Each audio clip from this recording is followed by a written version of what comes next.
Hello guys, আসসালামু আলাইকুম। কি খবর সবার? আজকে হচ্ছে একটা রেসিপি বানাবো, সেটা হচ্ছে পলটা ভাজা। তো আমি এটা কখনো ট্রাই করিনি, এই ফার্স্ট টাইম ট্রাই করব। এটা আমার শ্বশুরবাড়ির সবাই অনেক পছন্দ করে। তো আম্মুকে আমি জিজ্ঞাসা করলাম যে এই রেসিপি তো আমি আগে কখনো দেখিনি, এটা কোথাকার রেসিপি? তো আম্মু বলতেছে যে এটা হলো তার বাবার বাড়িতে এরকম করে বানানো হয়, তার শ্বশুর বাড়ি তো এরকম হয় না, মানে আমার যেটা সেটাতে বানানো হয় না। পরে এখন বলতেছে যে আচ্ছা তাহলে ভিডিও করি আর সবার সাথে শেয়ার করি, দেখি কোথাকার মানুষকে কোথায় আছে, এরকম খায় নাকি। তো প্রথম ওই যে চাল কুমড়োর শাক দেখলেন, ওইগুলো আমাদের গাছের ছিঁড়ে আনছে। আর এই দিক দিয়ে আমি হলো নারকেল করতেছিলাম, কুড়াইতেছিলাম, যে নারকেলের দুধটা বের করা লাগে এই রেসিপির জন্য। পুরো একটা নারিকেলই দেওয়া হয়, অর্ধেকটা ব্লেন্ডার করে মশলার মধ্যে দিব আর অর্ধেকটা এরকম করে দুধ বের করব। তাই আমি একটু নারিকেলটা কুড়ায় নিলাম, ভাবলাম যে আপনাদের সাথে একটু শেয়ার করি। এই যে এখানে দেখাচ্ছি যে একটা নারিকেলেই, মানে একটা আমি ব্লেন্ডার করব আর একটা আমি করে তারপরে দুধ বের করে নিব। আমি কখনো ট্রাই করিনি, তা এইটা হলো নারিকেলের দুধ বের করে ফেলছি। তো নারিকেলের দুধের মধ্যে হালকা একটু হলুদ আর একটু মরিচের গুঁড়া, তারপরে লবণ দিয়ে এটা আমি ভালো করে বলক আনবো। তারপরে বলক উঠা গেলে তারপর আমি ওই পলটার মধ্যে দিয়ে দিব। তখন এই পলটার তো এটা বলক আনানোর পরে এটা আমি এক সাইডে রেখে দিব। সাইডে রেখে দিয়ে পলটা ভাজার যেই মশলাটা, সেটা হচ্ছে এখানে বেশি করে পেঁয়াজ কুচি, তারপরে মরিচ কুচি, মানে যে যেরকম ঝাল খায়, তারপরে মরিচের গুঁড়া আছে, হলুদের গুঁড়া, তারপরে হচ্ছে জিরার গুঁড়া, তারপরে যে নারিকেল যে ব্লেন্ডার করে রাখছিলাম সেগুলো দিয়েই আর কি এটার মশলাটা করা হয়।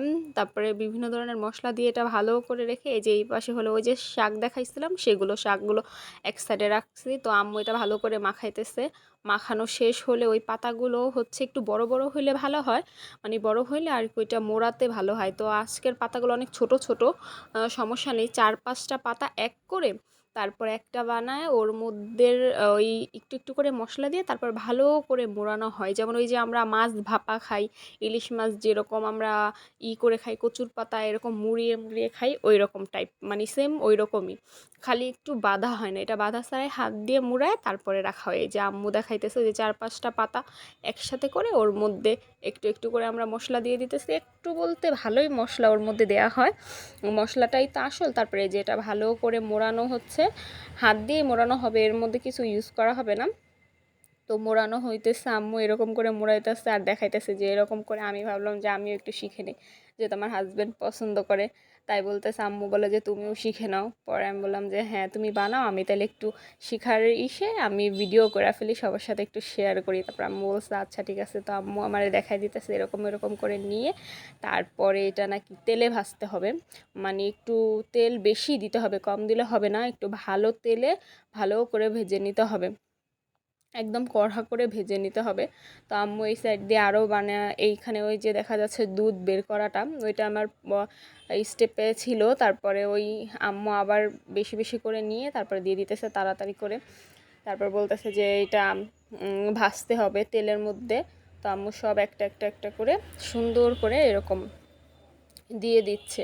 তো আমি দেখতেছিলাম পাতাগুলো একটু বেশি ছোট ছোট হয়ে গেছে, এখন করার কিছুই নেই, যেহেতু গাছের পাতা এখন কি করব, এখন তো আর ফালানো যাবে না। তাই আম্মু একটু বড় করতেছে, এক পাশে করে দিয়ে ওই ছোট ছোট পাতায় আর কি ছড়ায় দিতেছে, ছড়ায় যেন বড় করা যায়। তারপর আমি তাই দেখতেছিলাম আর একটু ভিডিও করতেছিলাম। তারপর আম্মু এরকম করে মশলাগুলো পাতার মধ্যে দিয়ে দিল। দিয়ে দেওয়ার পরে এরকম করতে করতে পুরো আর কি ফ্রাই প্যানটা যখন ভরলে তারপরে চুলায় দিয়ে তারপরে তেলে ভাজতে হবে। তাই আম্মু একটা একটা করে সব কিছু এর মধ্যে দিতেছিল। তো আমি কখনো ট্রাই করিনি, এই ফার্স্ট টাইম ট্রাই করব। প্রথম ভাবতেছিলাম যে কেমন লাগবে, তারপরে ভাবলাম যে সবাই যেহেতু এমন মজা করে খায় তাহলে আমি একটু খাই দেখি, সবারই যেহেতু এত পছন্দের জিনিস তাহলে তো ভালোই হবে। পরে এই যে এখন চুলায় দিয়ে দিলাম, চুলায় দেওয়ার পরে এখন এটার মধ্যে ভালো করে তেল দেওয়া হয়েছে, এখনও গরম হয়নি। চুলাটার মধ্যে করা ওই যে এখন ভাজা হবে, ভাজার পরে তারপর আপনাদেরকে দেখাবো যে কীরকম লাগে উল্টানোর পরে, মানে ভালো করেই ভাজতে হবে। এই যে যখন উল্টায় ফেলছি তখন এইরকম হয়, পুরো এরকম একটু হবে, হালকা ভাজা হইলে হবে না, ভালো লাগবে না, একটু সেদ্ধ হবে না ভালো, যেহেতু চাল কুমড়োর পাতা ভালো করে একটু ভাজতে হবে, আর ভিতরে মশলাটা যেহেতু আছে এরকম করে ভাজা শেষ করে সবগুলো এরকম করে ভাজতে হবে, ভাজে তারপর আলাদা করে রাখতে হবে। আর এর আগে তো আমি ওই যে দুধটা করে রাখছিলাম, এখন সেই দুধটুকুন এর মধ্যে ঢাইলা দিব। এই যে ঢেলে দেওয়ার পরে এরকম একটা লুক আসছে। এখন এই যে দুধ, নারিকেলের দুধটা দিলাম এর মধ্যে, এইটা এখন পুরো একদম ভাজা ভাজা করতে হবে। যখন তেল বের হয়ে যাবে তখন এটা রান্না শেষ হবে, কিন্তু তেল বের হওয়ার আগে এটাই হবে না। এই যে দেখেন কি সুন্দর হয়েছে, যে মানে তেল এখনও পুরোপুরি বের হয়নি, একটু একটু সাদা সাদা আসতে। আম্মু এলাচ আর দারচিনির গুঁড়ো দিয়ে দিল এর মধ্যে, যেন একটা ভালো একটা গ্রান আসে। এই যে এখন রান্না পুরো কমপ্লিট, এখন এটা উঠানোর পালা। দেখতে কি সুন্দর লাগতেছে, মানে এখনই মন চায় একটু খেয়ে ফেলি, এইরকম অবস্থা। আপনাদের কে কে এরকম পলটা ভাজা খায় আমার সাথে শেয়ার করবেন, যে কাদের ওইখানে এরকম পলটা ভাজা হয়। আমি এই ফার্স্ট টাইম খাবো আর কি, ট্রাই করব আপনাদের সাথে, তাই শেয়ার করলাম। আল্লাহ হাফেজ।